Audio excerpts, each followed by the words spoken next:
Aquí sí hay algo que nos gustaría también dejar por sentado como institución. Sí. Realmente para construir esta lógica de racionalización actual de subsidio no ha sido un llamado, no han sido convocados los diferentes actores a efecto de poderlo hacer desde una lógica inclusiva. Aparte de que el rango domiciliar puede llegar a ello, lo que nos preocupa profundamente es el estadístico o el diagnóstico certero sobre los negocios de subsistencia, porque en efecto, en el tiempo en el que los negocios de subsistencia acudan a los CENADES abiertos para resolver toda esta lógica de los errores de inclusión o de exclusión en el subsidio, obviamente se nos va a dar un panorama similar posiblemente a lo que sucedió con la focalización del subsidio a través del pliego tarifario de ANDA. Es decir, un periodo de acoplamiento en donde la cascada de denuncias fue altísima por la afectación expresa hacia las personas usuarias de tal insumo, ¿no? En este sentido, sí nos gustaría dejar claro que para generar este proceso domiciliar con beneficio al 70% de la población salvadoreña, paralelamente debe de haber también todo un proceso de tiraje público hacia la lógica no solo del diagnóstico certero de todos los negocios de subsistencia, porque si no vamos a tener en efecto una réplica de cascada, es decir, si ¿Tú crees que encarezcan qué puedo decirle, la comida de la calle, como le decimos? Sin duda, mira, en yo creo este que proceso sí, perdón Luis, solo terminamos a efecto de dejar sentada la posición. Sí. En efecto, que eso es lo que más nos preocupa. El problema incluso nuestro, desde como institución hemos analizado, no va si la focalización o la racionalización llega al hogar o no. Hay dos elementos fundamentales que queremos considerar. El primero, que tiene que ver con el debate del derecho humano al consumo, es decir, aquellas personas que no tienen ni energía eléctrica, ni gas licuado de petróleo, ninguna de las dos, y que ahí es donde debe de enfocarse la política pública desde la lógica del derecho humano al consumo, y que bien plasmado está en el informe de desarrollo humano del PNUD, y la otra que tiene que ver precisamente con una lógica redistributiva de la política fiscal de este país. Ok, Luis. No, yo creo que, como lo decía desde el inicio, primero tiene un impacto social bien grande el racionalizar el subsidio. Segundo, la forma como se está haciendo no va a generar los beneficios fiscales que el gobierno pretende. Por lo tanto, yo no le veo el sentido a continuar con esto. Además, ¿de dónde salió esta medida, Luis? Mira, esto es una discusión larga. O sea, esto no es una discusión que se inició en este gobierno. Esta es una discusión que se inició en el gobierno anterior.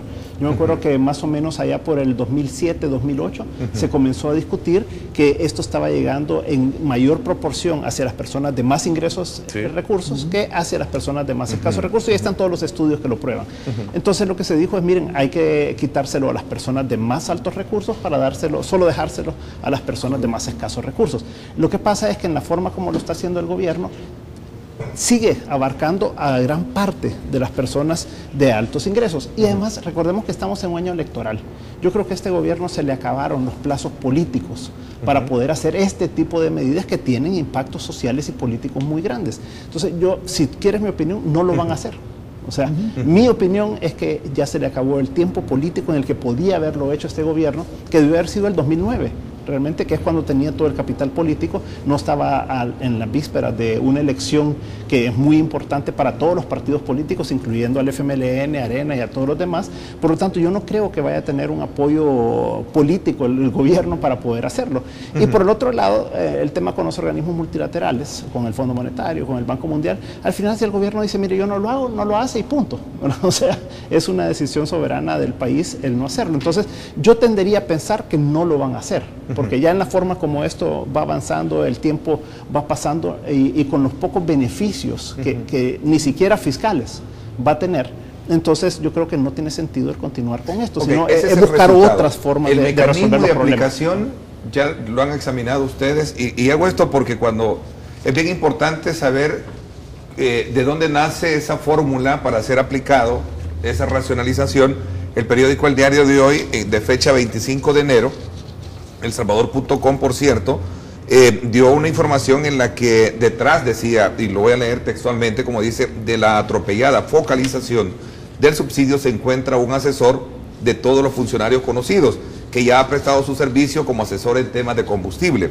Se trata de Roberto Konelski, un argentino que vino al país en el 2007 y que ha sido fuertemente cuestionado por sus elevados cobros en asesoría. ¿De ahí viene esto?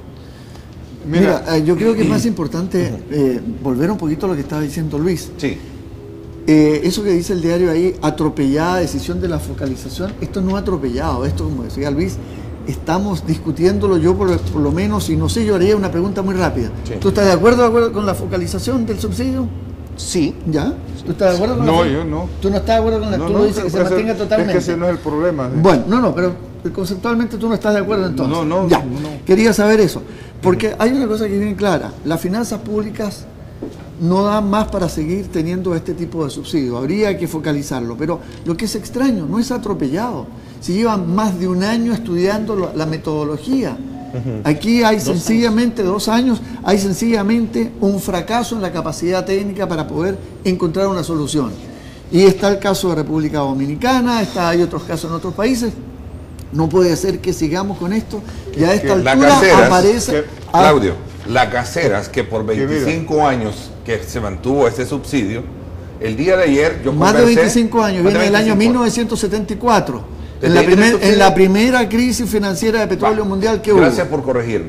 Todo este tiempo atrás el dinero, para ubicar bien a nuestros televidentes, el dinero lo ha estado desembolsando el gobierno y se los ha estado dando a las gaseras.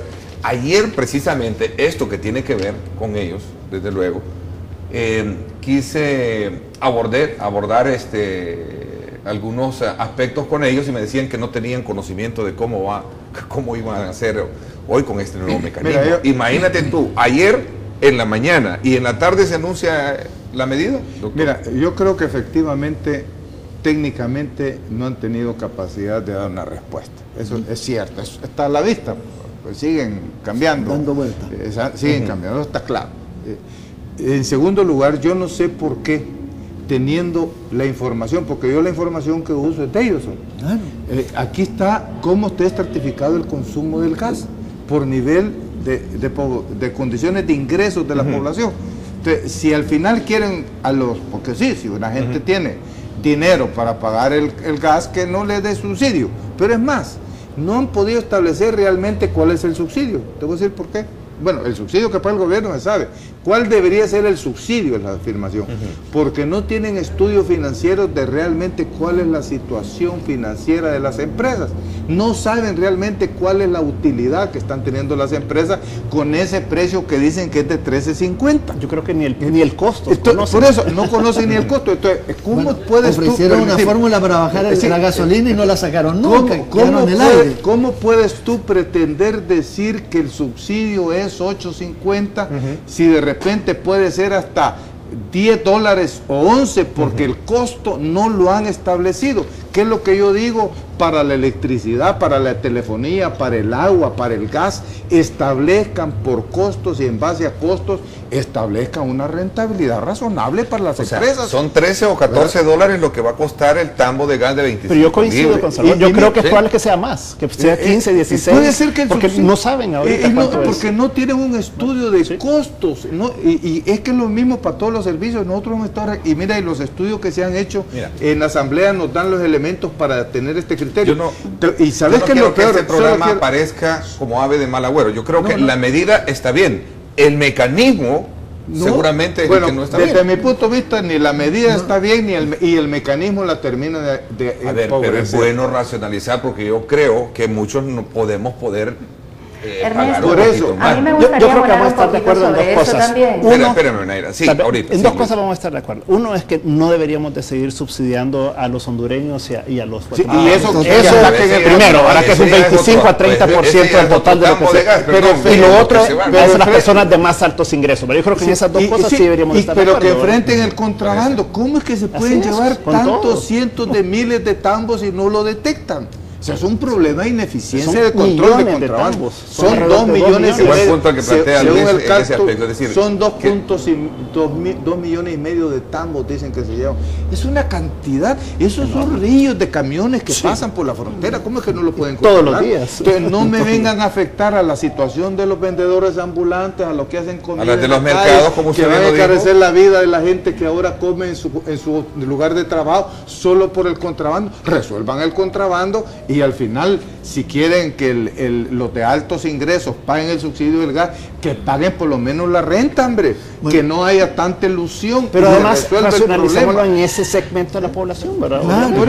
Pero lo que queda claro, lo que dice Salvador, es que aquí hay incapacidad e irracionalidad en las autoridades de gobierno para manejar esto. Okay, yo creo que el problema es mucho más complejo que culpar a un año y medio de gobierno. Yo creo que igual ha habido una lógica... Yo creo que igual, comparto lo que tú dices. Por supuesto, es decir, si lo vamos a trasladar solo a una lógica gubernamental, yo creo que es colectiva. Mira, la iniciativa, decir, si lo queremos ver, y voy a ponerme como un salvadoreño promedio acá, yo creo que al final es buena, ¿no? El mecanismo que yo, por lo menos en lo particular, tengo mis dudas cómo lo van a hacer. Es lo que ha dicho el Centro para la Defensa del Consumidor. Ahora, se nos acaba de pasar ahora mismo una escena realmente interesante. Es decir, de pronto 3 economistas brillantes de este país empiezan a decir 13, 14, 15, 12, no sé, a ver... Pues no sé, es como la misma lógica de funcionamiento sistémica y de modelo, específicamente en la apertura de la liberalidad del mercado. Es decir, de pronto no sabíamos ni siquiera cuánto, puede ser 12, puede ser 15, puede ser 13.